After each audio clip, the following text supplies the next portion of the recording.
Assalamu alaikum, que la paix soit sur vous, toi et les anges qui t'accompagnent. J'espère que tu prends soin de toi et du moins, j'espère que tu as compris l'importance de prendre soin de toi. Tu es la personne la plus importante de ta vie et Allah n'est pas une personne. Même si tu n'arrives pas encore à te mettre en priorité ou à prendre soin de toi, il n'y a pas de problème. L'essentiel, c'est que tu actes avec toi-même dans ton mental qu'il est indispensable que tu commences à te mettre en priorité parce que tu seras jugé seul face à Allah subhanahu wa ta'ala. Certes, par rapport au comportement que tu auras eu face aux autres, donc nous sommes autonomes et interdépendants, mais tu seras quand même jugé seul. Donc, c'est important de prendre soin de toi. Ça te permettra d'encore mieux prendre soin des autres sans. D'ailleurs, en plus, il y a le fait que ce corps ne nous appartient pas qu'Allah nous l'a confié et qu'on devra répondre sur notre manière de l'avoir traité.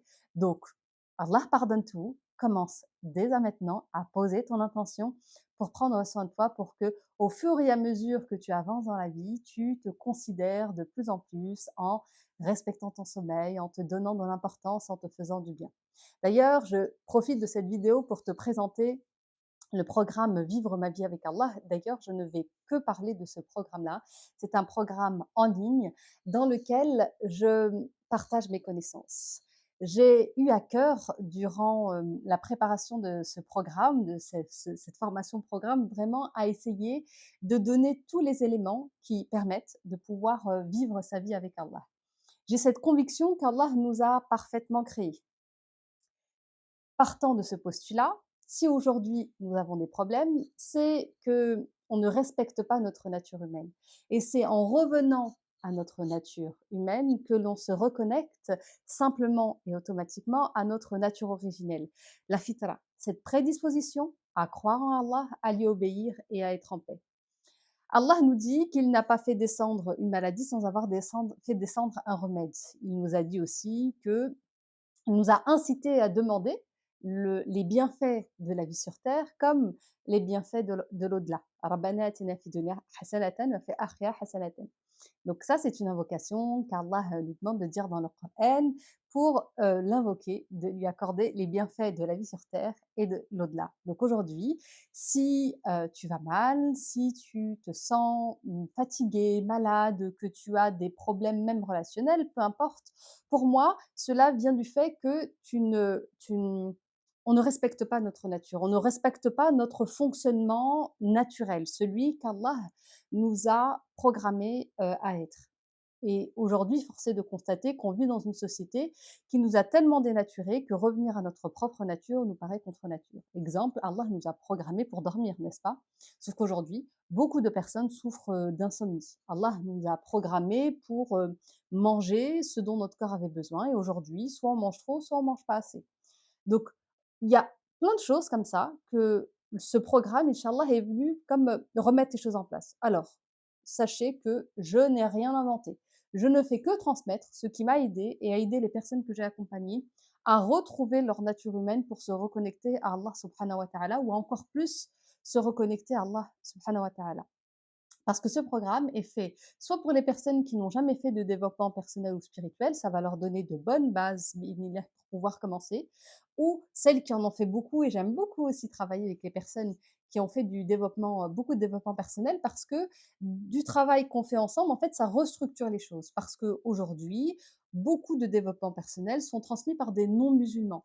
Et ce que je me suis attelée à faire, c'est vraiment mettre de l'islam partout.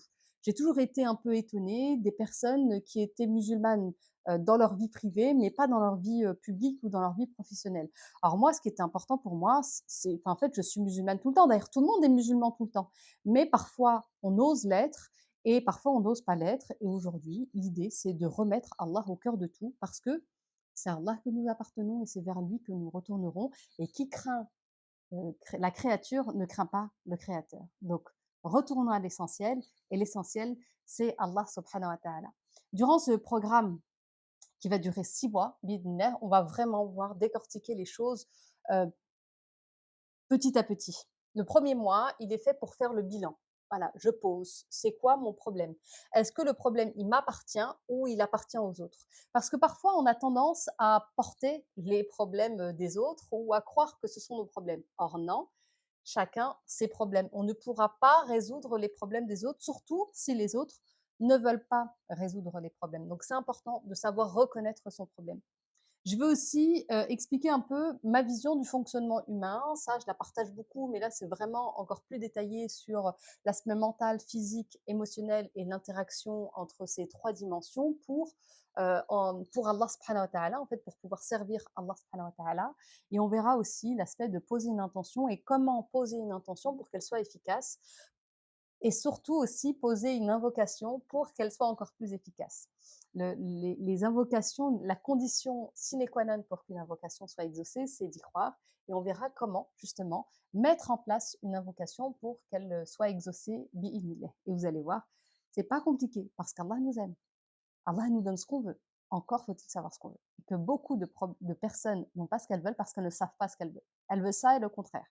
Donc là, on va se centrer, on va être aligné par rapport à ce qui est important pour nous et vous allez voir que votre vie, bi'idhnillah, elle va changer. Le deuxième mois, c'est vraiment le respect de son rythme biologique. Pour moi, c'est la base. On pose son intention et après, je respecte mon rythme biologique, ce pourquoi Allah m'a créé. On va voir la respiration, on va voir le sommeil, on va voir l'activité physique, on va voir l'alimentation, on va voir les relations. Oui, le contact, le besoin de contact et de relation est un besoin physiologique au même titre que dormir ou bouger. Et ça, on l'oublie beaucoup trop souvent. Le troisième mois, on va voir prendre soin. Et c'est différent. On respecte son rythme biologique et on prend soin de soi. Parce que si j'ai pas dormi pendant plusieurs jours, je vais m'endormir pendant mon hammam et je vais pas pouvoir en profiter. Donc, on va prendre soin de son corps mental, de son corps physique et de son corps émotionnel et prendre soin de sa relation avec Allah, prendre soin de sa relation aux autres. On commence par soi parce qu'une fois qu'on est bien ramassé, qu'on est bien aligné entre ce qu'on pense, ce qu'on fait et ce qu'on ressent, c'est plus simple et accessible de pouvoir avoir une relation avec Allah subhanahu wa ta'ala. Et quand on est en relation avec soi-même et avec Allah, la relation avec les autres, elle devient facile. Et même dans la relation avec les autres, vous allez voir, on voit des outils de communication qui vont vous permettre de pouvoir vous exprimer, de dire les choses, de savoir gérer les conflits, etc. Ensuite, le troisième mois, le quatrième, parce qu'on vient de passer le troisième, le quatrième mois, c'est trouver sa mission sur Terre. Parce qu'on aura beau soigner les blessures du passé, avoir une hygiène de vie qui nous correspond, si on ne sait pas pourquoi on fait tout ça, ben on se dit pourquoi faire? À quoi ça sert tout ça?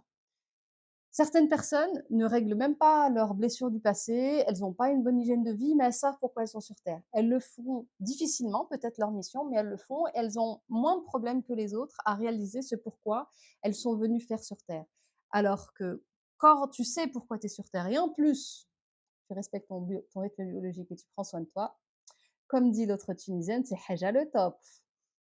Le cinquième mois, on voit l'auto-apaisement émotionnel. Je ne le vois pas tout de suite parce que l'auto-apaisement émotionnel, il faut comme un code de la route. Le code de la route pour pouvoir apaiser ses émotions, soigner ses blessures du passé, c'est justement respecter son rythme biologique, prendre soin de soi et trouver sa mission sur Terre. Ça, c'est ma pratique qui me l'a apprise. C'est que si on vient tout de suite soigner une blessure du passé, vous allez voir ce que c'est qu'une blessure dans la formation, bah, en fait et qu'on n'a pas changé sa façon de penser ou son hygiène de vie, c'est comme si, bah, quand on est blessé, on est dans un fauteuil roulant, par exemple, où on marche avec des cales. Voilà et quand on n'a pas changé son environnement, son hygiène de vie, bah, même si on est guéri, comme on n'a pas appris à marcher, du coup, on va rester avec ce fauteuil roulant. Du coup, il m'est arrivé de voir des personnes qui ne sont plus blessées parce que ça y est, on a libéré, mais qui se comportent encore comme des personnes blessées parce qu'elles n'ont pas changé le reste de leur vie. Donc, d'où l'importance de changer son quotidien pour pouvoir après aller creuser. Parce que pareil, le fait de libérer ses émotions demande de l'énergie. Sauf que si tu ne respectes pas ton sommeil, ça va être compliqué, voire difficile. Et en plus, tu vas plus passer ton temps à libérer les émotions du quotidien qui sont générées parce que tu ne respectes pas tes besoins, plutôt que de libérer les émotions du passé qui sont restées bloquées.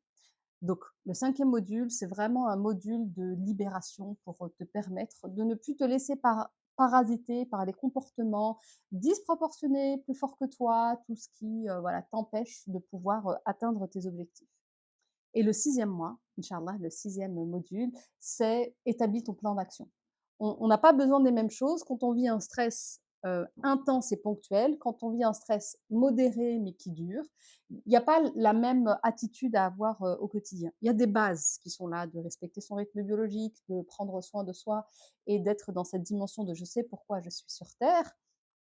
Et il y a aussi l'aspect, ben, oui, c'est pas la même chose quand, je me marie, que je vais divorcer, que je vais déménager, que je vais partir en vacances. Enfin, il y a tout un tas de changements dans la vie qui sont là et si on ne les prend pas en considération, beh, finalement on s'y perd parce que l'être humain est fait pour s'adapter. Donc si on ne s'adapte pas, si on ne sait pas qu'on peut s'adapter, bah, ça cafouille et du coup, on se dit: «Oui, mais moi j'avais ça, oui, mais regarde, il y a ça», parce qu'on n'a pas pris en considération qu'il y avait un changement et quelque chose de nouveau ou quelque chose à prendre en considération.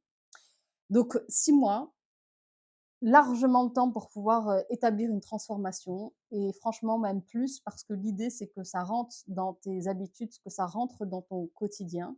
Chaque mois, tu auras aussi un cahier d'exercices bien fourni, minimum un exercice à faire, par semaine et plus si le cœur t'en dit, toujours dans le juste milieu. Si tu as des questions, tu peux réserver un appel. On sera ravis de pouvoir répondre à tes questions.